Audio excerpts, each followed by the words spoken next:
میرے نبی کریم علیہ السلام نے فرمایا تم میں سے بہترین بندہ وہ ہے عمر لمبی ہو اخلاق اچھا ہو میٹھا بولے. یہ کیا بات ہوئی کہ میں اب یہ بن گیا ہوں تو اب میں کڑوا ہو گیا؟ نہ ترشروئی کا معنی ہی کوئی نہیں، مطلب ہی کوئی نہیں. جناب عیسیٰ علیہ السلام گزر رہے تھے تو ایک شخص نے آپ کو معاذ اللہ گالی دی تو آپ نے دعا دی. بندہ کہنے لگا حضور وہ گالیاں دے رہا ہے آپ دعا دے رہے ہیں، تو فرمانے لگے جو سٹاک اندر ہوگا وہی باہر آئے گا نا. جو اس کے اندر تھا وہ باہر آ گیا، جو میرے اندر تھا یہاں سے باہر آ گیا. اخلاق اچھا کریں، اچھا سوچیں، اچھا بولیں، اچھے رویے اپنائیں، لب و لہجے میں صداقت پیدا کریں.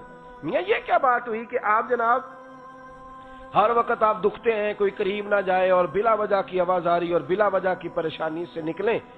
دوسری بات میرے نبی کریم سارے پڑھیے درود شریف صلی اللہ تعالی علیہ. یہ عادت بنائیں جب حضور کا نام آئے تو درود نہ بس آٹومیٹک سسٹم ہو جائے، ادھر نام آئے ادھر درود جاری ہو جائے. نبی کریم صلی اللہ تعالی علیہ وسلم نے فرمایا دوسرا بہترین آدمی، محبوب فرمانے لگے خیرکم من تعلم القرآن وعلمہ.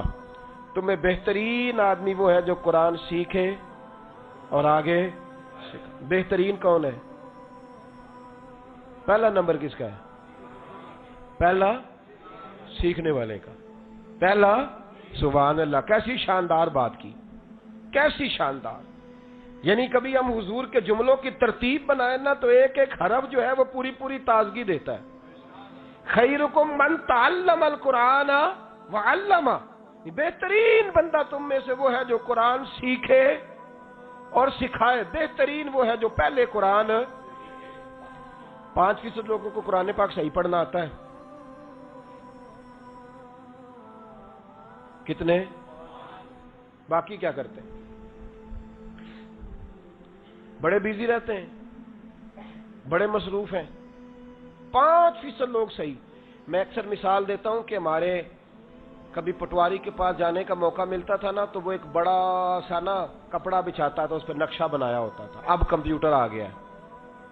کبھی ہم جاتے تھے نا بینک میں تو پرانے بینک جو سرکاری تھے تو وہ جو اوپر سے رجسٹر اتارتے تھے نا اللہ خیر کرے، تو وہ رجسٹر جب وہ نیچے اترتا تھا تو دل کرتا تھا اب کوئی رومال بھی دے یہ منہ پہ رکھنے کے لیے، اتنی گرد ہوتی تھی پرانے رجسٹر.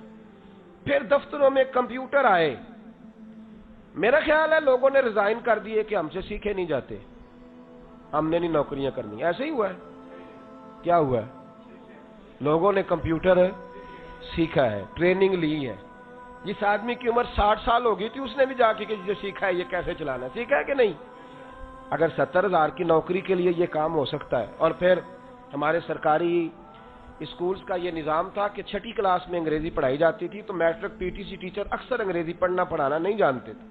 جب گورنمنٹ کے کان میں کسی نے بتایا نا کہ پہلی کلاس سے انگریزی لگانی ہے تو جن ٹیچروں کو نوکری کرتے 26 سال بیت گئے تھے انہوں نے بھی جا کے انگریزی سیکھی ہے، اسپیشل ٹریننگ لی ہے. کسی نے کہا تو نہیں کہ اب میں 70 سال کی عمر میں انگریزی سیکھوں، میری زبان موٹی ہو گئی ہے جی مہربانی کریں ریزائن لے لیں، میں 40,000 کی نوکری کے لیے انگریزی نہیں سیکھ سکتا. کہا ہے کسی نے؟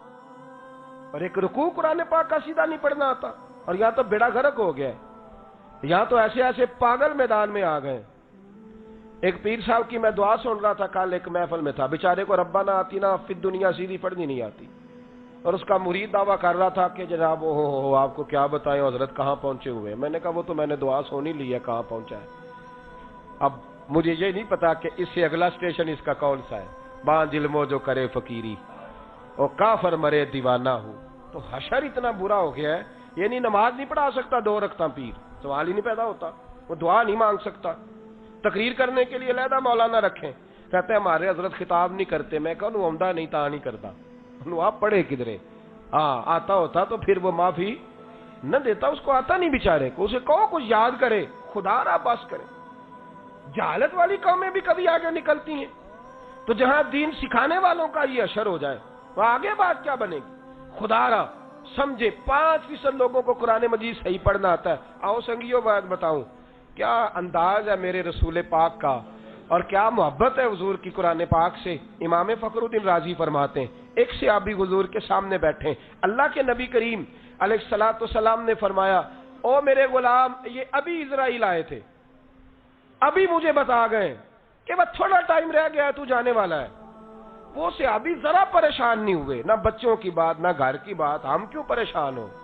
ادھر بھی حضور کا جلوہ ہے، قبر میں بھی جائیں گے تو مصطفیٰ کا جلوہ ہے، کیا پریشانی کیا ہے؟ نبی کریم علیہ الصلوۃ والسلام سے عرض کرنے لگے حضور حکم کریں، جو وقت رہ گیا اس میں میں کیا ایسا عمل کروں کہ وہ میں عمل کرتا جاؤں اور رب مجھے جنت عطا کر دے؟ اللہ کے محبوب نے فرمایا وہاں قرآن پاک کا صحیفہ پڑا ہے، صفحہ پڑا ہے، وہ اٹھا کے لا، میں تجھے سکھاتا ہوں، تو سیکھنا شروع کر۔ قرآن سیکھتا سکھاتا دنیا سے چلا جا، رب تجھے بغیر حساب کتاب جنت عطا فرما دے۔ آ جا قرآن سیکھے، آ بیٹھ قرآن سیکھے۔ من تعلم کے لفظ سے نا محدثین نے ایک معنی اخذ کیا ہے، وہ کہتے ہیں کہ کوئی یہ نہ کہے کہ مولانا صاحب آپ پڑھاتے ہیں تو خود نہیں پڑھتے، نہ ایسا نہیں ہوتا۔ ہم جب قرآن مجید کھولتے ہیں تو اس کی کئی تفسیریں دیکھتے ہیں، یعنی ہر وقت قرآن مجید کو سیکھتے رہتے ہیں، ہر وقت قرآن پاک کو سیکھتے ہیں، ہر مقام پہ قرآن پاک کو سیکھتے ہیں، ہر جگہ۔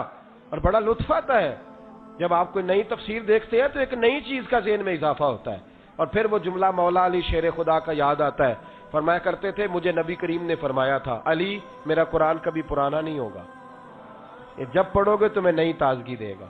یہ ہے 30 سپارے، پر کوئی یہ نہیں کہے گا میں نے بڑی دفعہ پڑھے ہیں، جب بھی پڑھے گا نا اسے مزہ اللہ نیا ہی عطا کرے گا، کبھی نہیں ہوگا کہ یہ پرانا ہو جائے قرآن کبھی پرانا۔ قرآن سیکھیں۔ حضرت سلمان فارسی بیٹھے تھے تو مسجد میں، مدائن کی جامع مسجد میں، تو کسی نے لوگوں کو بتایا کہ مسجد میں حضرت سلمان فارسی بیٹھے ہیں، تو رش پڑنے لگ گیا، رش ہونے لگا، 1 2 10 12 100 50 150 1000 بندہ جمع ہو گیا۔ اب حضرت سلمان فارسی گورنر بھی تھے، تو باتیں کیا پوچھ رہے ہیں، کوئی پوچھ رہا ہے حضور کیسی چل رہی ہے آپ کی گورنری، فلاں صوبے کی سیاست کیسی ہے، یہ فلاں معاملہ کیسا ہے۔ اگر پتہ ہے ہمارے ہاں جب لوگ آتے ہیں تو وہ سب سے پہلے یہی پوچھتے ہیں طبیعت کیسی ہے، پھر ٹیلی فون پہ کہتے ہیں اور پھر سناؤ۔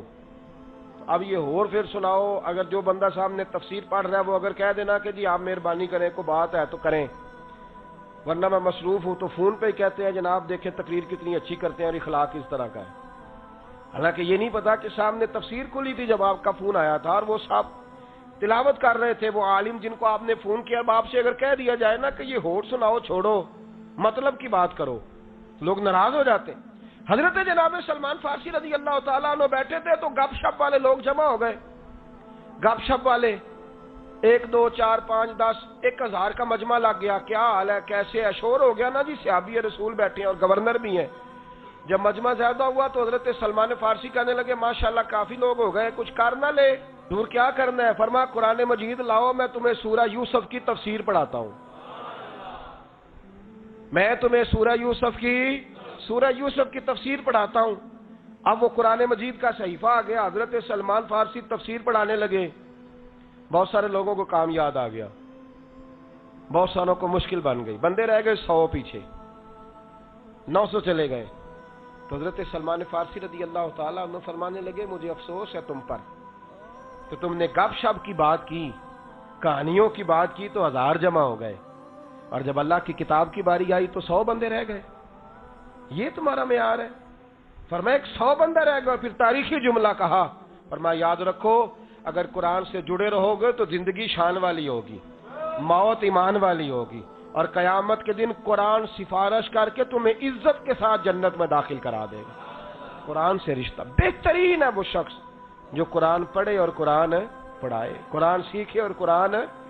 میں نے بوڑھے بوڑھے مشائخ کو دیکھا ہے، علماء کو بڑھاپے میں بھی کبھی ملنے چلے جائیں تو وہ پوچھتے ہیں وہ فلاں تفسیر کے بارے میں بتاؤ نا ذرا، اس پر فلاں اعتراض وارد ہوتا ہے تو آپ جواب دیں، بڑا مزہ آتا ہے کہ یار اس عمر میں بھی قرآن سے جڑے ہوئے ہیں، قرآن پاک سے دل لگا ہوا ہے۔